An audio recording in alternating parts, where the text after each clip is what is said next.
ভারতে টি-20 ক্যারিয়ারের ইতি টানতে যাচ্ছেন মাহমুদুল্লাহ রিয়াদ।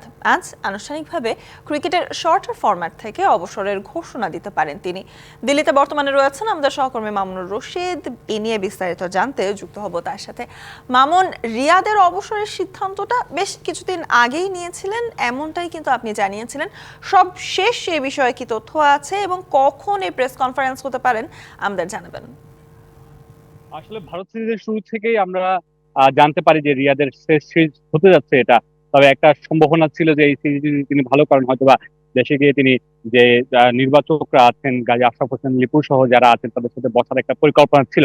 কিন্তু প্রথম ম্যাচের পর আসলে অবস্থা দৃষ্টিতে যেটা বোঝা গেল যে রিয়াদের অবস্থাটা খুব একটা ভালো নয়। লাস্ট বিশ্বকাপেও কিন্তু তিনি খুব একটা ভালো ফর্মে ছিলেন না। তো তিনি আগে থেকে ডিসাইড করে রেখেছিলেন যে ভারত সিরিজটা যদি তিনি খারাপ করেন, এখানে তিনি আসলে অবসরটা নেবেন, এরকমটা আমরা দলীয় সূত্র থেকে জানতে পেরেছি বা আমরা এটা জানিয়েছি আগেও। তো আজকে বিকাল 5টায় বাংলাদেশের প্র্যাকটিস আছে, তার আগে 4:45-এর দিকে বাংলাদেশ দলের press conference, pre match press conference, সেখানে দলীয় অধিনায়ক বা কোচ আসবেন না, সেখানে মাহমুদুল্লাহ রিয়াদ আসার কথা রয়েছে এবং তিনি সেখানে তার বিদায়ের ঘোষণাটা দেওয়ার কথা রয়েছে। মাহমুদুল্লাহ রিয়াদ দীর্ঘদিন ধরে বাংলাদেশ দলের সাথে আছেন, তিন ফরম্যাটে খেলেছিলেন তিনি।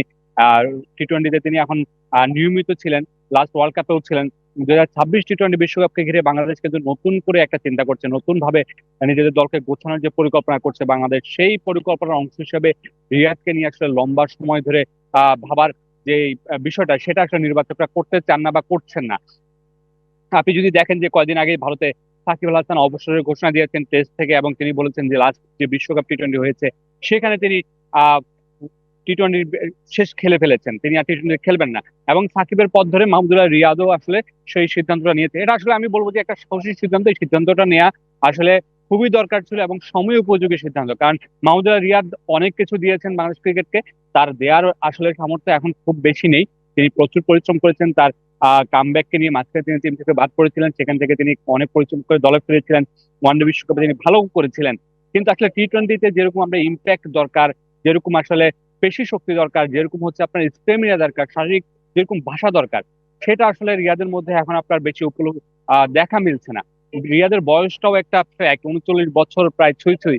এই বয়সে টি-20-তে আসলে নিজেকে মানিয়ে নেওয়াটা খুব কঠিন, কারণ টি-20 যে যুগ চলছে সেই যুগে আপনাকে খুব বেশি পেশি শক্তি, খুব বেশি ইন্টেন্ট শো করতে হয়, খুব বেশি আপনাকে অ্যাটাকিং মুড শো করতে হয়। সেই জায়গায় রিয়াদের আসলে খুব বেশি আহ সুযোগ নেই দলে তাকে বিবেচনা করে। সেই জায়গায় সেই সবকিছু চিন্তা করে, ভবিষ্যতের কথা চিন্তা করে, নতুনদেরকে সুযোগ করে দেওয়ার চিন্তা করে মাহমুদুল্লাহ রিয়াদ আসলে টি-20 থেকে সরে যাওয়ার সিদ্ধান্তটা নিয়েছে এবং সেই সিদ্ধান্তটা আজকে বিকাল 5টা নাগাদ, বাংলাদেশ সময় 5:30 নাগাদ আসতে পারে। সহকর্মী মামুনুর রশিদ আমাদের জানাচ্ছিলেন দিল্লি থেকে। আপনার সাথে পরবর্তীতে আবারও যুক্ত হয়ে জানবো এ নিয়ে বিস্তারিত।